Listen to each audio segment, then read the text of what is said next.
God. Thank you. Hey, baby. Hey, how are you? Love your wife. Thank you. Thanks for coming today. No, you're welcome. Great to see you. Glad to be with you. Thank you. Thank you for being here. Thank you. I wanted you to know I was for you the last time, and I'm still for you. Thank you so much. All right.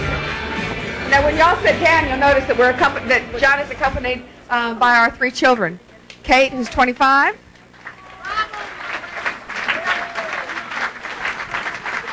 Nine-year-old Emma Claire and 7-year-old Jack. They're not going to stay, I see. And I actually have to do C-SPAN right after this. I'm going to leave. Well, first of all, thank you all so much for being here. My children, Emma Claire and Jack, have heard me speak enough and have no interest in hearing me again, so they're leaving.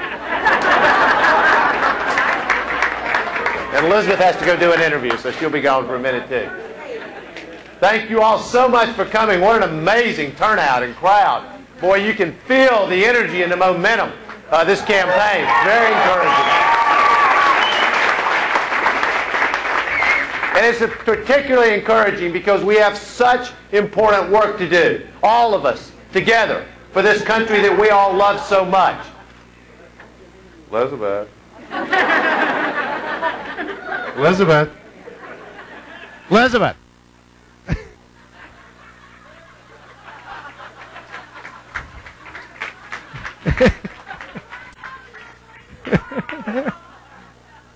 Can't help it if people like me.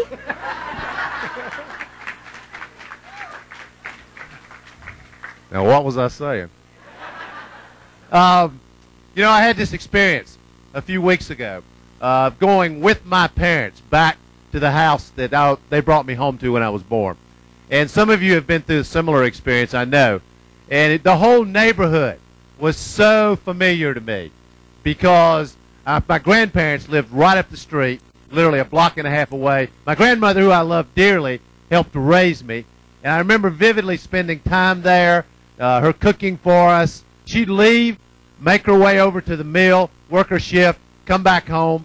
My grandfather, who was partly paralyzed, he'd been paralyzed as a young boxer. He was boxing when he was young.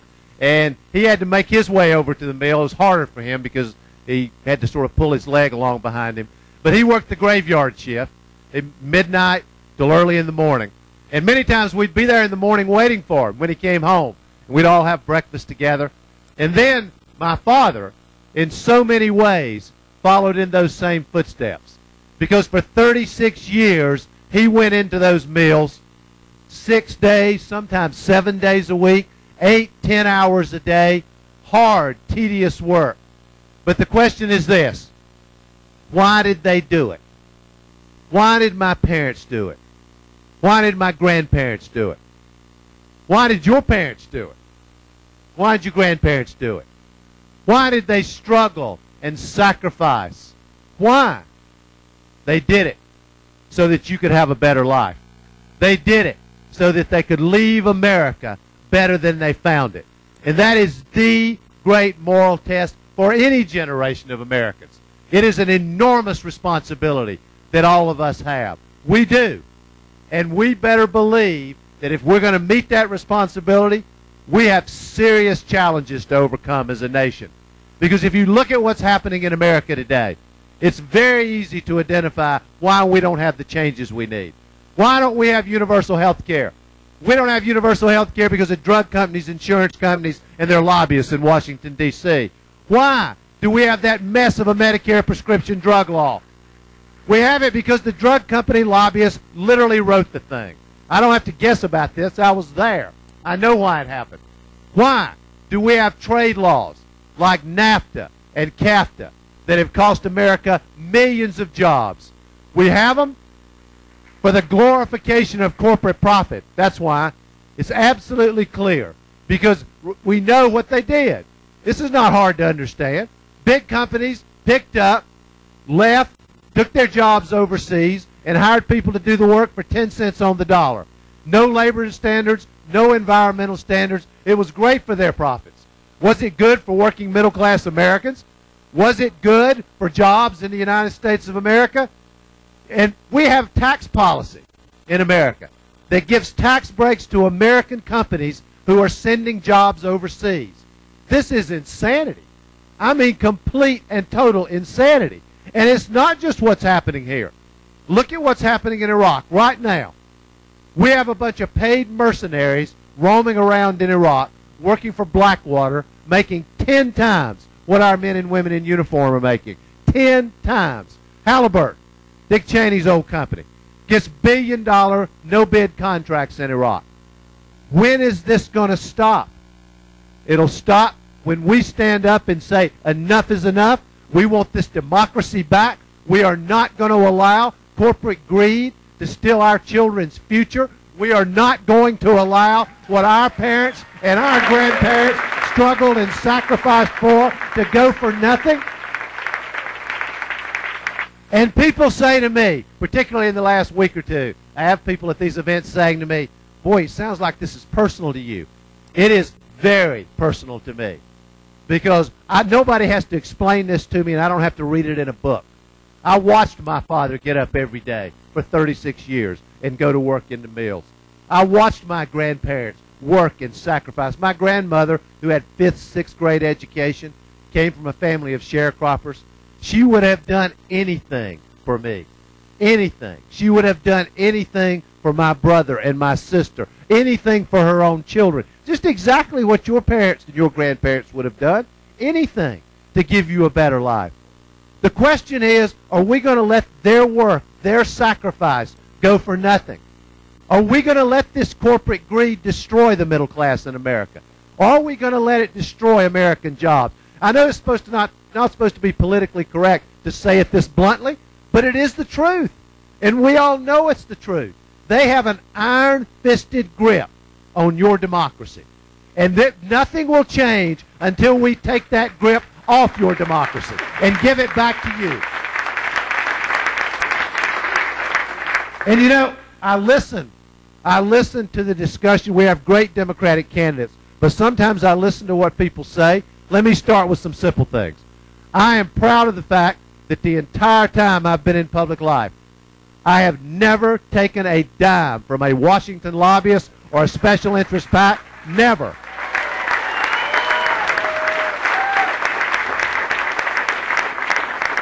And there's a reason for that. I do not believe you can sit at a table with these people, but take their money and make a deal with them. It doesn't work. The system is broken. I hear people say that you can sit at a table with the stakeholders, that's what they call them, the stakeholders, the insurance companies, drug companies, oil companies, that you can sit at a table with these people, negotiate with them, and they'll voluntarily give their power away. That is a complete fantasy. You can't nice these people to death. They will never give their power away. The only way we're going to get their power away is we're going to have to take their power away from them. And we have an epic fight in front of us.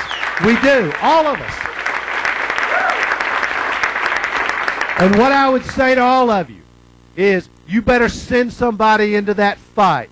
Send somebody into that arena who's ready for the fight. Somebody who's got what it takes in here. Somebody that's got a little guts and determination, and somebody has proven that they can fight this fight and win this fight. In the tradition of great American presidents in the past, this is not the first time this has happened. It's not. I mean, think about this for a minute. And let me be clear about something. I'm not talking about going to Washington as president and fighting with politicians. Nobody's interested in seeing a bunch of politicians fight. But I want to be clear about something. I want to be absolutely clear. The corporate greed that is destroying the middle class in this country and is stealing your children's future, it is stealing the future of Democrats' children, Independents' children, Republicans' children. I'm telling you, this is a message and a cause that we can unite America around. We can unite it next fall in the election, and we can unite America in bringing about this change that we need. Because everyone knows that this is true. But we have an epic fight in front of us. Think about the fights that have taken place in the past. Teddy Roosevelt, great American president. This is a man with guts and backbone. And he went out and he busted the trusts. He broke up the monopolies. and he did it on behalf of the American people. But he didn't do it without a fight. He didn't do it by being nice to these people. He took them on. Franklin Roosevelt, a great American president, transformational by any possible measure.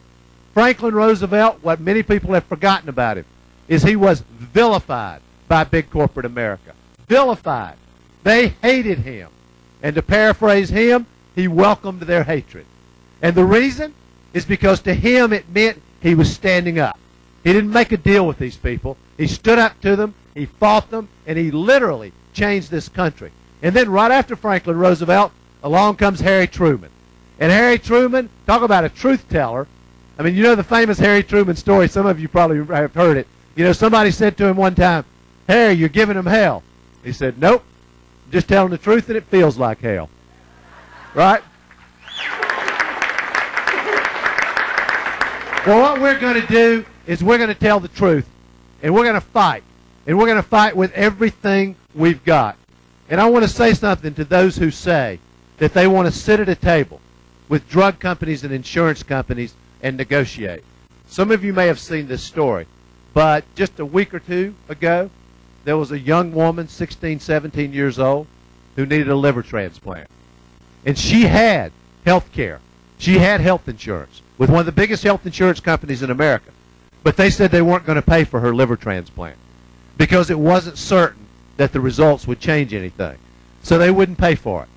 Luckily for her, her nurses stood up, her doctors stood up, her health care providers stood up, and then finally, and most importantly, the American people stood up because they literally started marching and picketing outside the offices of this enormous insurance company.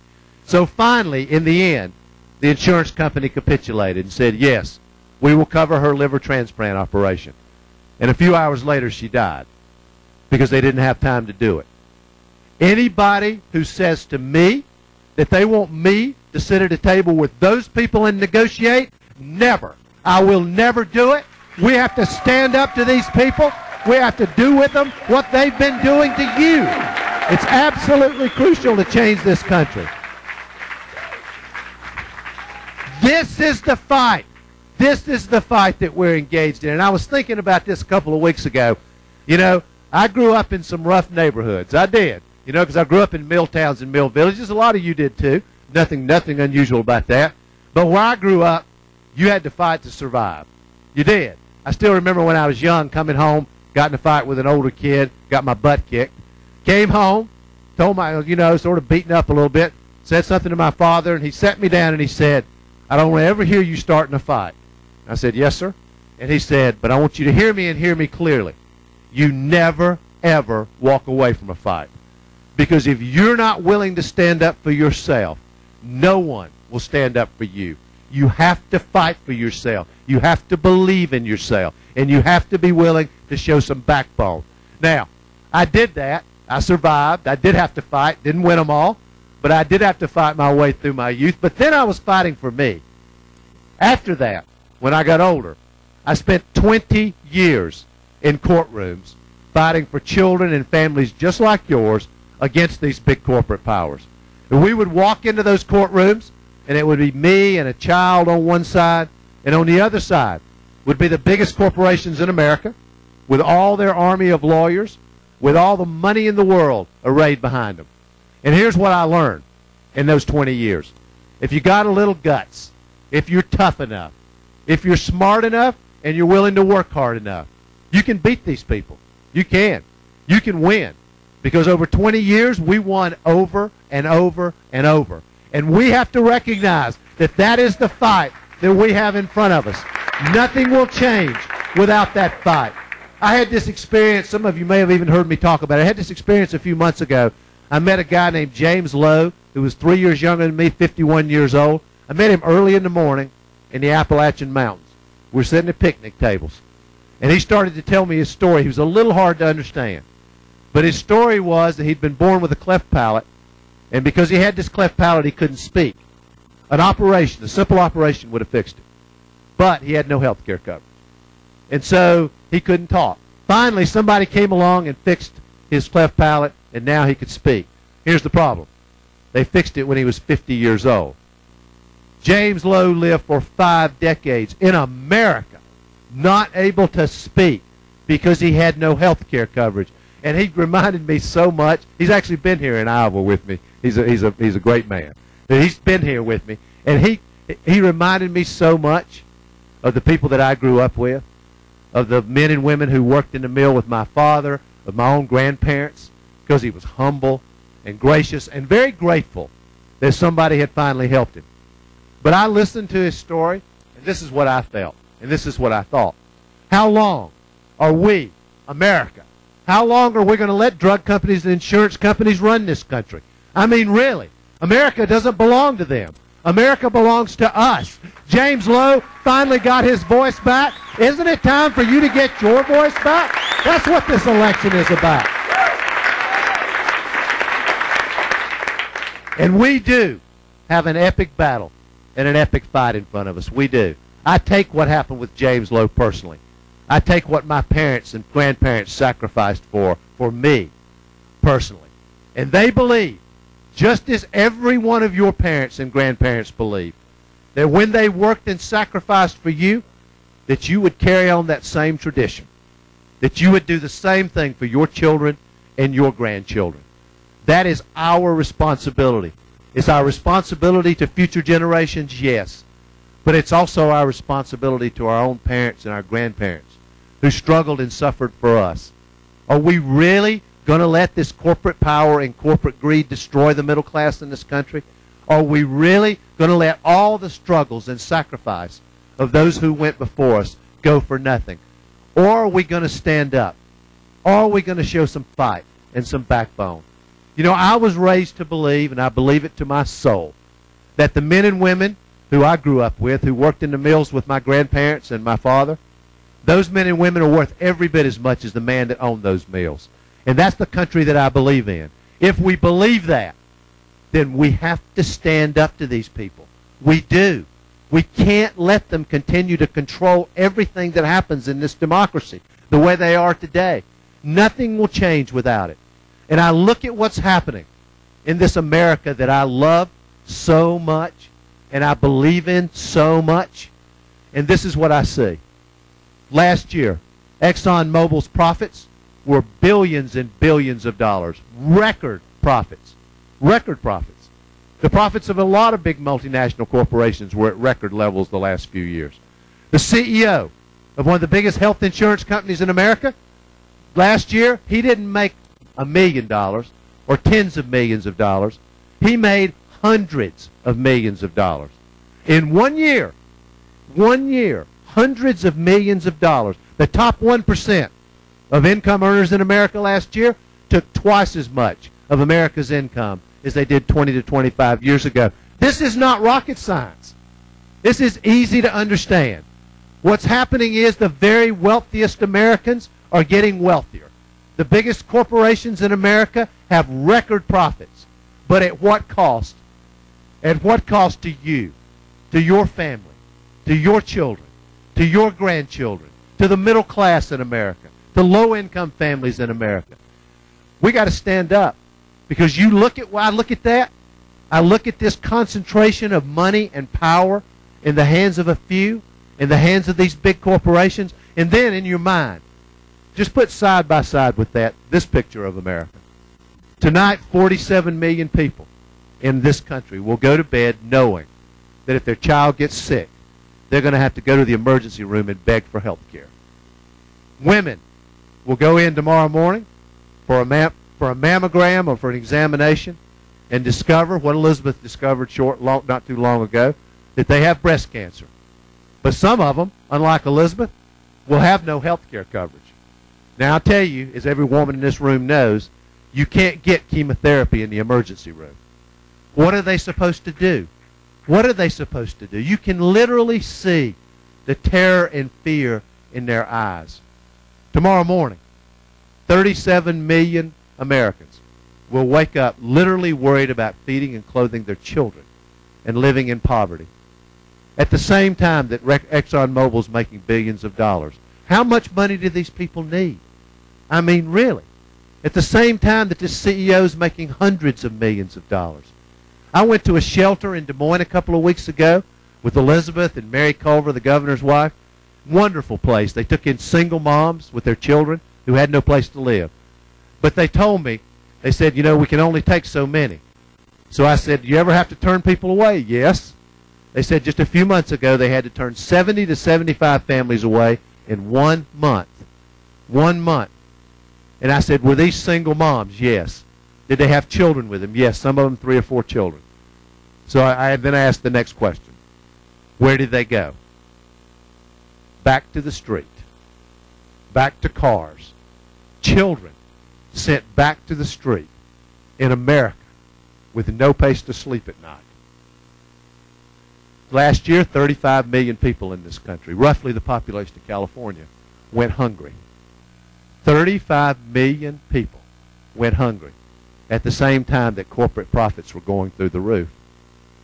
Tonight, 200,000 men and women who wore our uniform and served this country courageously, veterans, will go to sleep under bridges and on grates.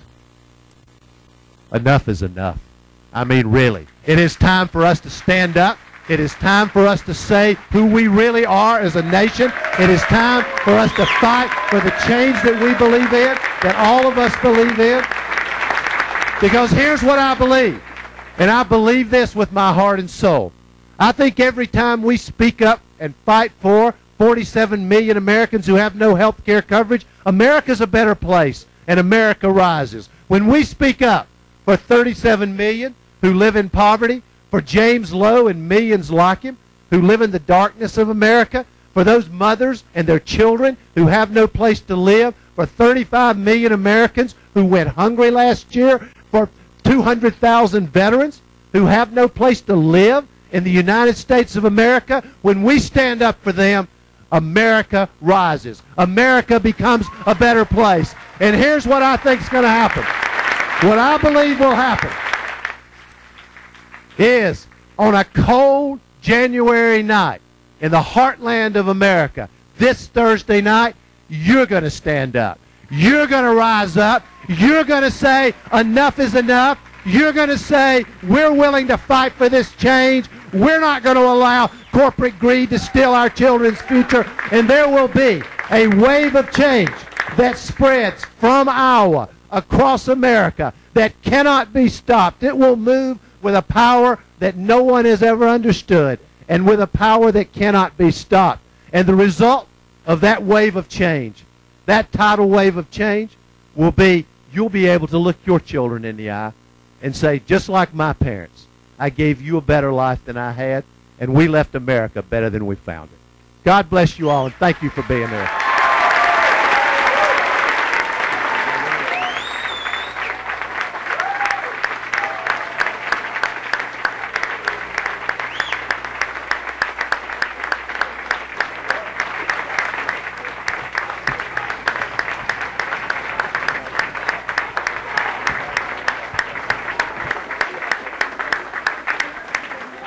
Questions?